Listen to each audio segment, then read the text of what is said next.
La Fiscalía General del Estado inició una instrucción fiscal por el caso Palo Azul que se está tramitando en la Corte Nacional de Justicia, porque presuntamente, según la Fiscalía, el yacimiento petrolero de dicho nombre, que es de Petroecuador, fue arbitrariamente unificado a favor de un consorcio privado. El respectivo contrato de explotación con el consorcio privado ha terminado y ahora estos operadores piden una indemnización de 343 millones de dólares por inversiones efectuadas y no amortizadas. Está con nosotros el licenciado Fernando Villavicencio, asesor del grupo interdisciplinario designado por el entonces ministro de Energía Alberto Acosta, que determinó estas supuestas irregularidades, y también uno de los denunciantes ante la Fiscalía. Licenciado, buenos días, bienvenido a Contacto Directo. Buenos días, Alfredo. A ver, dígame, ¿qué tiene de incorrecto que los operadores Petrobras, Ecuador TLC, Teikoku y Caiman soliciten a Petroecuador algo que está previsto en los contratos modificatorios de octubre de 2008 entre las partes? El presidente Correa, recordará usted, y el país advirtió a aquellas compañías que no se sujeten, que no quieran renegociar los contratos en los términos dispuestos por la ley reformatoria a la ley de hidrocarburos, que les vaya bonito. Y yo me permití advertir en aquella época que irse bonito también significaba irse con bonita y con bastante plata. Y eso se prueba en este documento. En efecto, la compañía Petrobras y su consorcio, integrado también por la compañía Caiman, Petromanaví y Teikoku Oil Ecuador, no aceptaron renegociar el contrato, es decir, pasar del contrato de participación al contrato de servicios dispuesto por la ley reformatoria. Y en este caso ellos tenían que ser indemnizados. Ellos llaman la liquidación del contrato. En el fondo es una indemnización. Aquí está la carta, y la más actual, remitida en junio del 2011, en el cual Petrobras advierte nuevamente a Petroecuador que están listos y esperando una respuesta al pedido del pago de la indemnización. Y aquí está el pago de la indemnización. Si ustedes me permiten, además de lo anterior, aprovechamos la oportunidad para presentarles el valor de las inversiones no amortizadas a la fecha de terminación del contrato, esto es al 25 de noviembre del 2010, de acuerdo a la resolución 258 de la Secretaría de Hidrocarburos. Dicho valor asciende a la suma de 343 millones de dólares. Ahora, pero según las últimas comunicaciones de los operadores dirigidas a Petroecuador, ellos no han recibido todavía ninguna respuesta sobre esta solicitud. Y entre tanto, ¿en qué estado se encuentra el juicio penal iniciado por la Fiscalía? Porque obviamente está relacionado, porque si en ese juicio penal se dice que había un objeto ilícito en el contrato, ¿cómo es que simultáneamente se liquida el contrato y se debe pagar una indemnización? ¿Qué va a pasar ahí? Pero antes, un detalle muy importante. En este libro está el informe económico de Petroecuador de la Unidad de Administración de Contratos, y esto es muy importante para el país, donde señala Petroecuador que el total de las inversiones de todo el periodo de una década por exploración y explotación es de 342 millones de dólares, de los cuales, y esto es mucho más grave, Alfredo, apenas 11.8 millones de dólares correspondieron a inversiones propias, y el resto salió del propio petróleo ecuatoriano.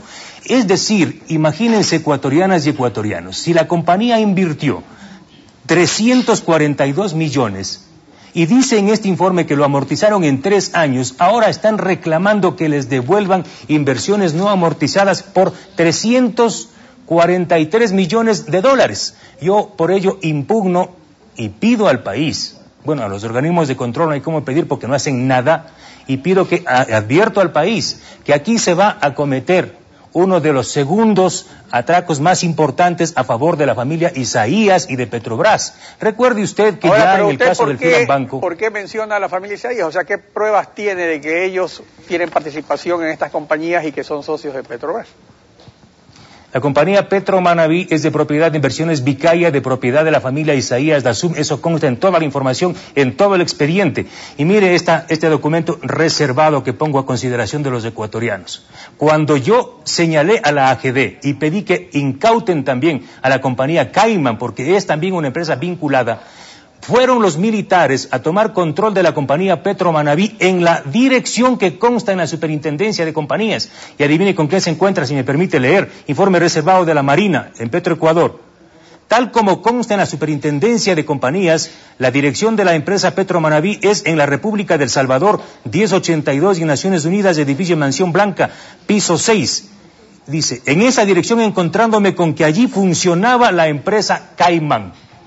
Es decir, que Caimán y Petromanaví están vinculados a la familia Isaías. Porque tengo entendido que las acciones de Petromanaví, que son del grupo Isaías, están incautadas por el fideicomiso Nomás Impunidad. Entonces, eso está incautado, pero la parte de Caimán, que es el 18%, eso no está incautado. Y ellos están dentro de los que reclaman indemnización.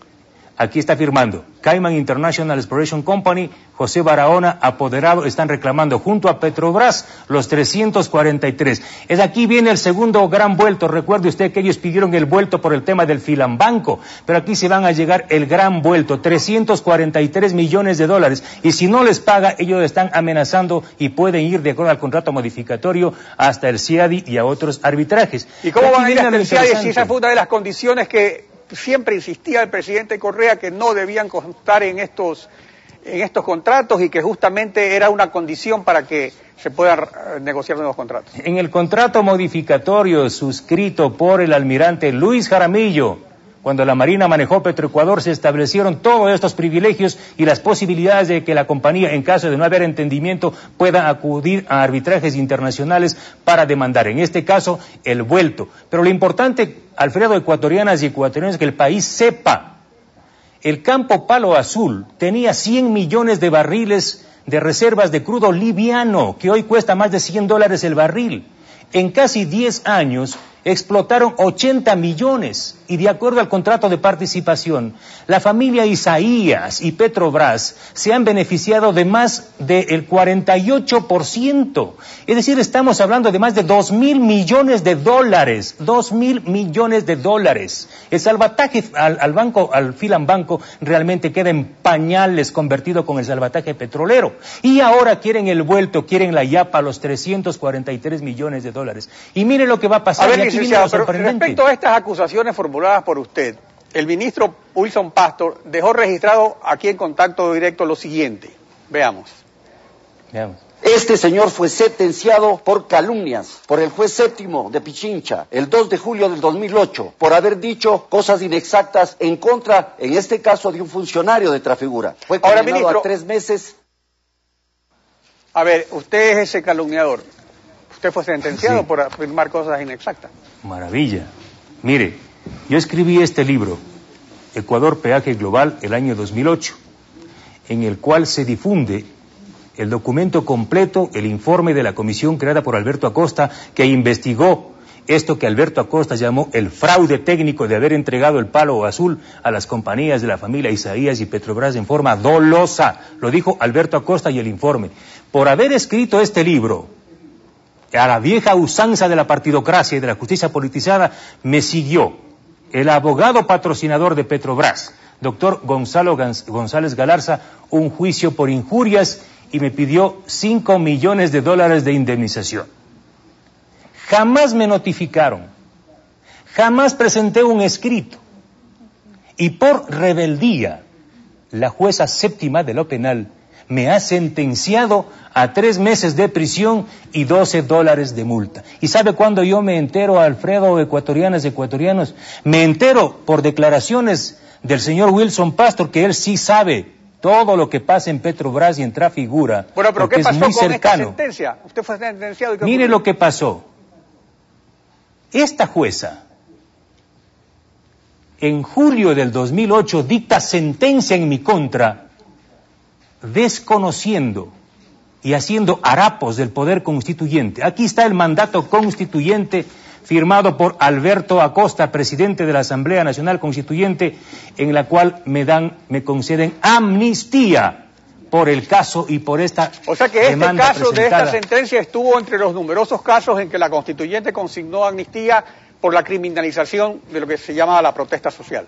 O sea que en definitiva usted fue sentenciado y luego fue amnistiado por la Constituyente. Esa es la realidad. La jueza, ahora estoy pidiendo que con la misma diligencia que actúa el triunvirato del Consejo de la Judicatura con estado de excepción. Aquí está el pedido formulado a la doctora Tania Arias, al ingeniero Rodríguez y al señor Yabar para que defiendan el Estado constituyente y destituyan a la jueza séptima de lo penal y la enjuicien penalmente, porque yo he sido víctima de una barbaridad jurídica y de un gravísimo daño moral, y este Consejo de la Judicatura tiene que hacer justicia. Eso es lo que le estoy pidiendo, que con la misma agilidad que han actuado destituyendo a 150 jueces, también procedan en este caso. Y aquí viene lo último y quizá lo más importante. Creo que la situación quedó clara respecto a esta sentencia. El tiempo se nos ha terminado. Le agradezco su participación en contacto. Bueno, quedaron algunas cosas pendientes.